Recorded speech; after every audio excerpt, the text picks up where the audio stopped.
Welcome to episode 2 of the Simple Privacy Tips podcast. Everyone wants to feel in control of their digital privacy, but our lives have become so digital that it's overwhelming to know where to begin.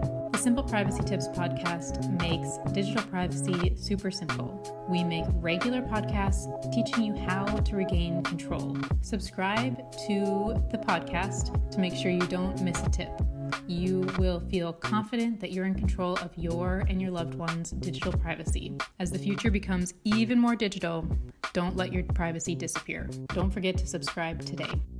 We've just made it through Black Friday and Cyber Monday, but if you're like me, we're still full into Christmas shopping at the moment. According to Numerator, this year Amazon captured 17.7% of the Black Friday market spend in the US, and that was more than any other retailer. So today, I thought it would be interesting to talk about the different business arms of Amazon to sort of illustrate how big the company actually is, and to talk about the role that our personal information has played in the company being able to expand to the size it is today. So to set the stage, you may have seen headlines about Amazon's growth during the pandemic. The sort of mainstreaming and adoption of online shopping really took hold, and Amazon really benefited from that. According to the website Visual Capitalist, in 2020, Amazon was valued at $1.4 trillion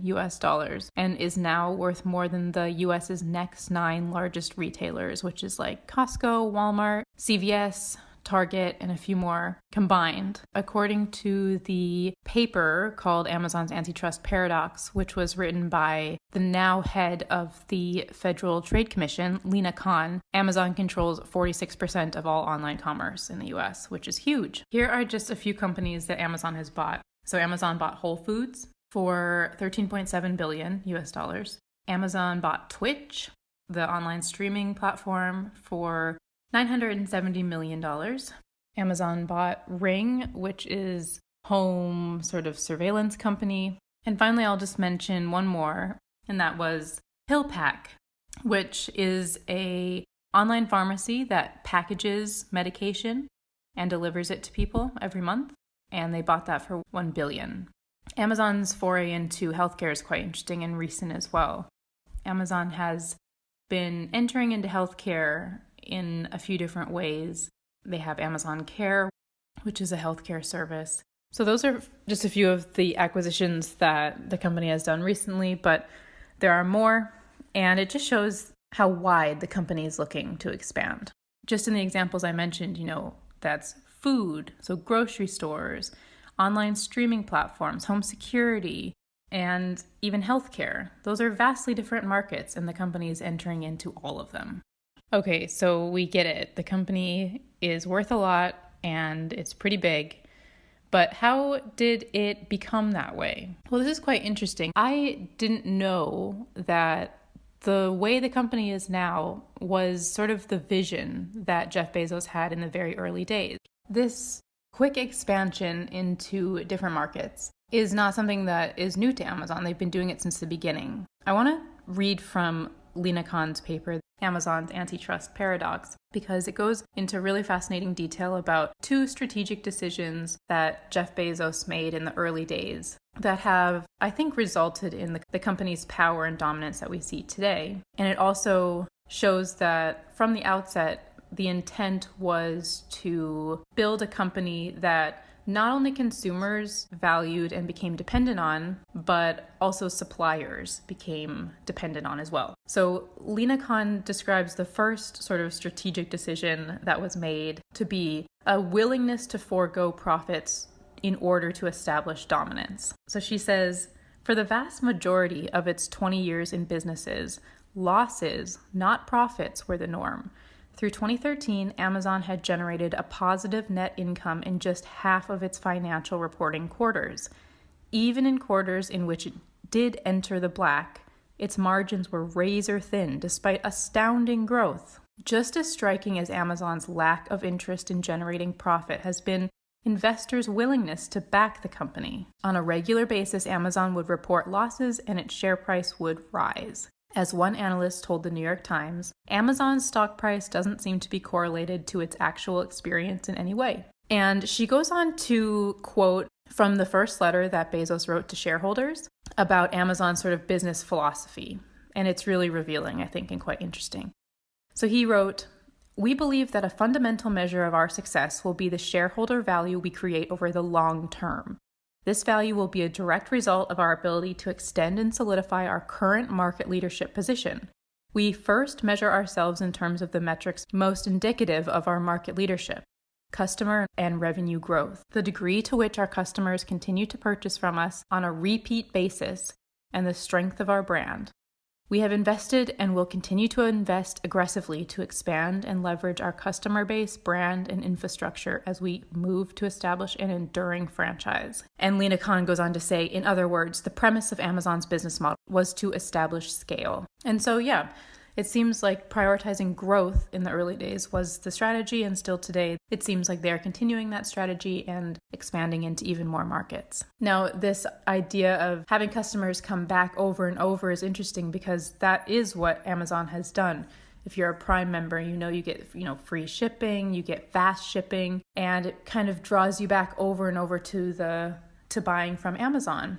Same with Audible. Certain books are only available on Audible and not accessible on another platform. And so it brings you back to Audible over and over, and in a way sort of locks people into using that platform. In fact, in Lina Khan's paper, she talks about Prime, and it's quite interesting because Amazon was losing money by having Prime. But in order to achieve its long-term goals of having customers come back over and over and over, it seems like they just pursued it anyway. She said in 2011, it was estimated that each Prime subscriber cost Amazon at least $90 a year, $55 in shipping, $35 in digital video, and that the company therefore took an $11 annual loss for each customer. One Amazon expert tallies that Amazon has been losing $1 billion to $2 billion a year on Prime memberships. The full cost of Amazon Prime is steeper yet, given that the company has been investing heavily in warehouses, delivery facilities, and trucks as part of its plan to speed up delivery for Prime customers. So I think those numbers show the company's desire to forgo profits and keep their eyes set on the long term. Okay, so the second strategic decision that Lina Khan talks about in this paper that helped Amazon to sort of establish its power and dominance today is, of course, its expansion into multiple business lines. So she says, in addition to being a retailer, Amazon is a marketing platform, a delivery and logistics network, a payment service, a credit lender, an auction house, a major book publisher, a producer of television and films, a fashion designer, a hardware manufacturer, and a leading provider of cloud server space and computing power. She says, according to early Amazon employees, when Jeff Bezos founded the business, quote, his underlying goals were not to build an online bookstore or an online retailer, but rather a utility that would become essential to commerce.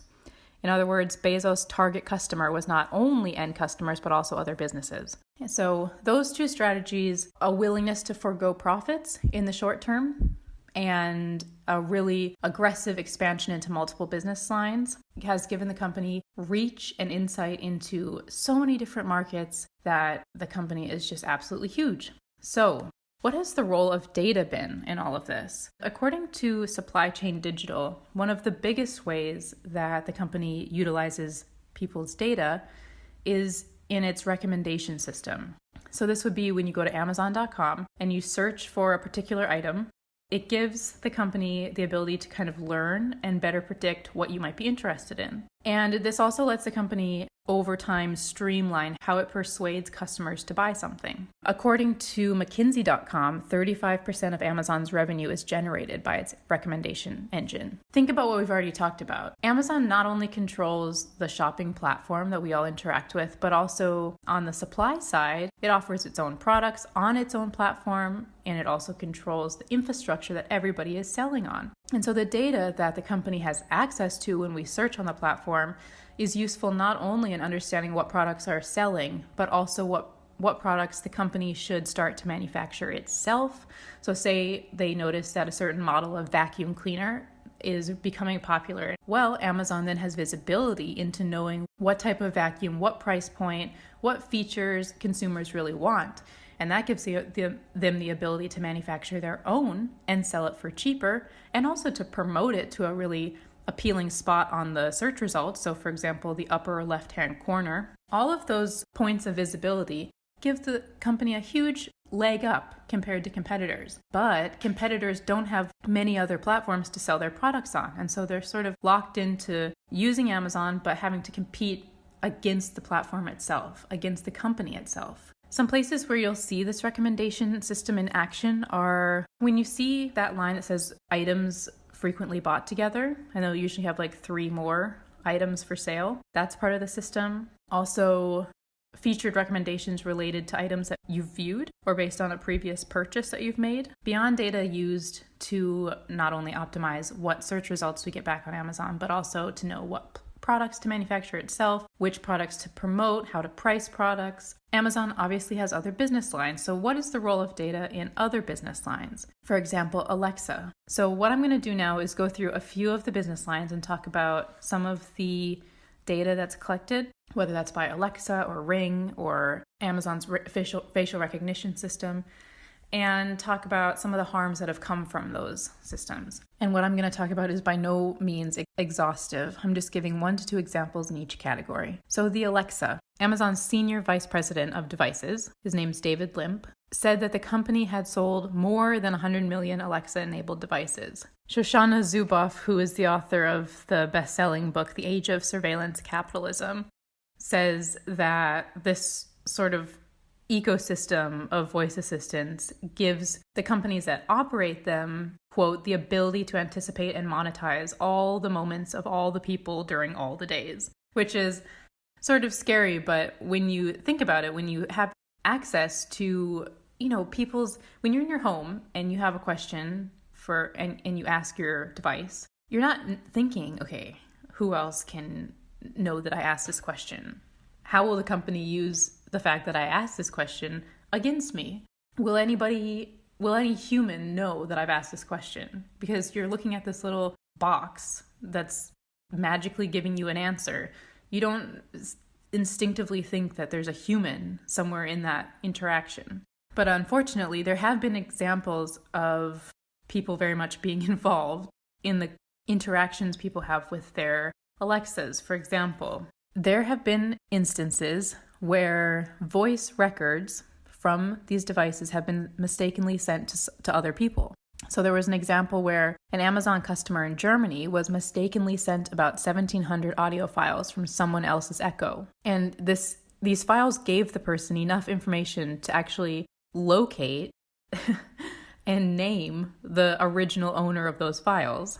There's these questions about lack of transparency. For example, does the company have the plain text questions that I asked to my Alexa? What do they do with those questions? How is it fed into their recommendation system? Is it fed into their recommendation system? At the end of the podcast, I'm going to give some suggestions of how you can maybe find out answers to these questions and things that you can do to sort of better protect yourself against Amazon.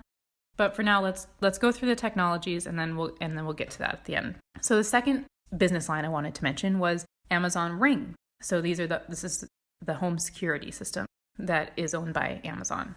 So there was actually a really, really creepy incident with Amazon Ring in which dozens of people allegedly had their Ring smart cameras hacked, and the hackers were actually able to communicate through the cameras and speak to the people that they saw.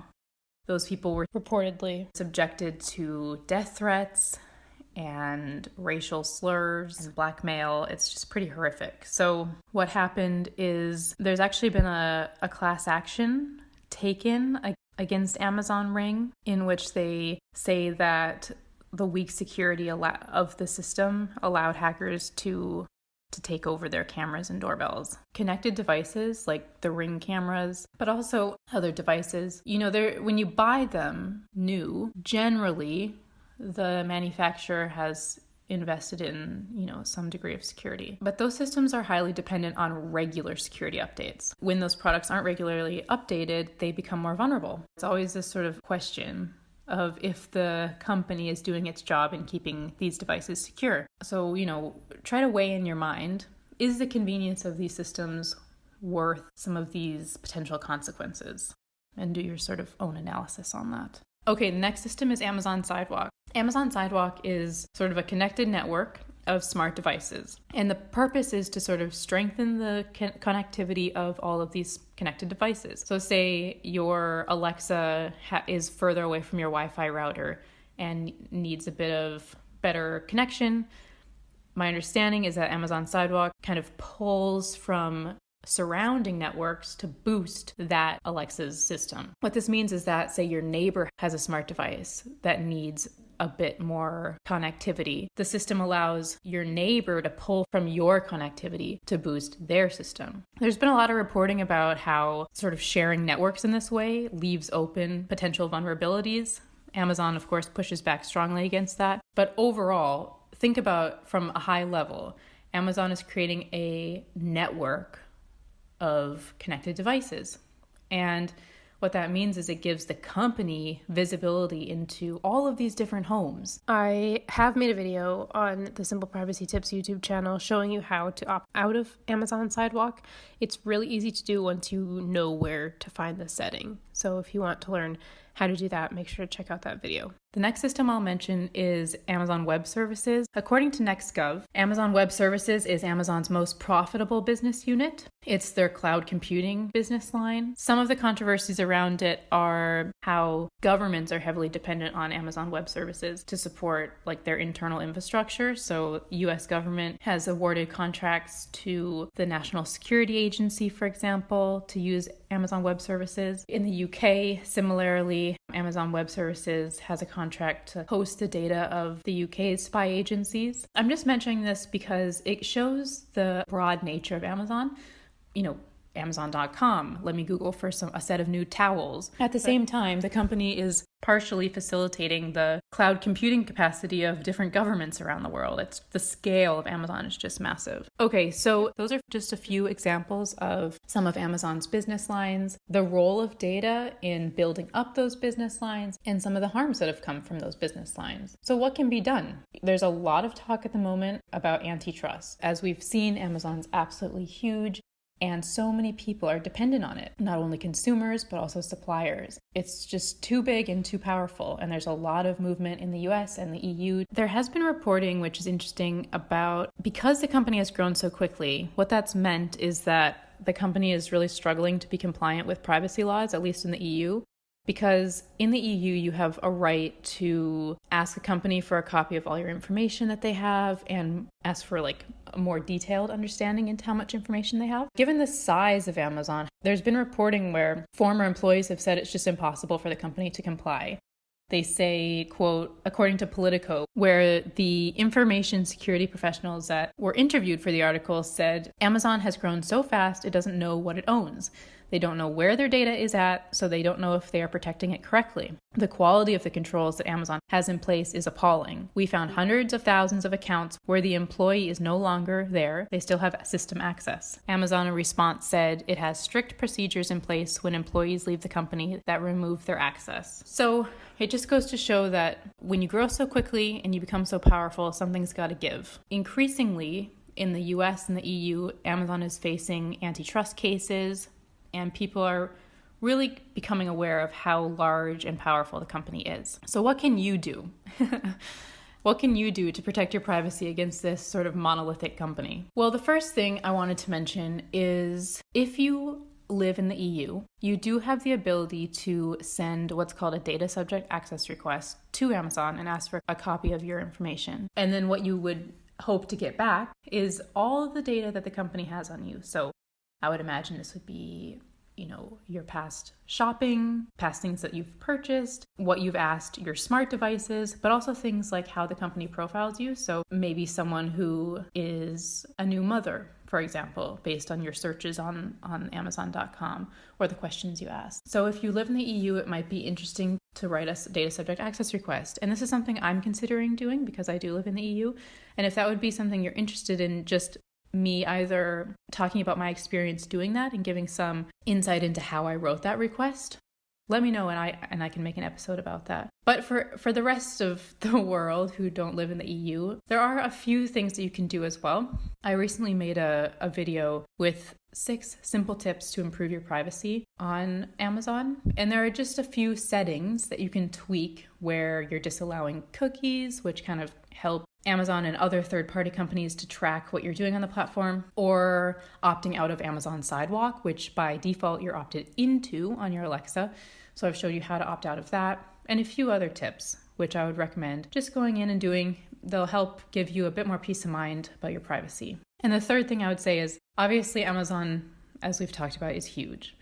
If there's a way to explore other platforms to buy your products on, that's always a good option. I honestly have found products cheaper outside of Amazon, and I found the customer service from like local shops much better than Amazon. So it's always worth just exploring if there are other options. The final thing I'll mention is I've made a free downloadable guide with those 6 simple tips for improving your Amazon privacy, which you can download and refer back to in case you don't want to watch the video over and over to change the settings, or to just share with someone else who prefers to read directions as opposed to watch a video. So if you're interested in the guide, that'll be linked in the description. Okay, so that's all I have for you today. I would love if you would rate and review this podcast if you found it valuable, and would welcome any questions you have. My goal is to put out 1 podcast a week. That's more of an informal sort of chatting through harms of big tech, things you can do about those harms, and simple tips to help protect the privacy of you and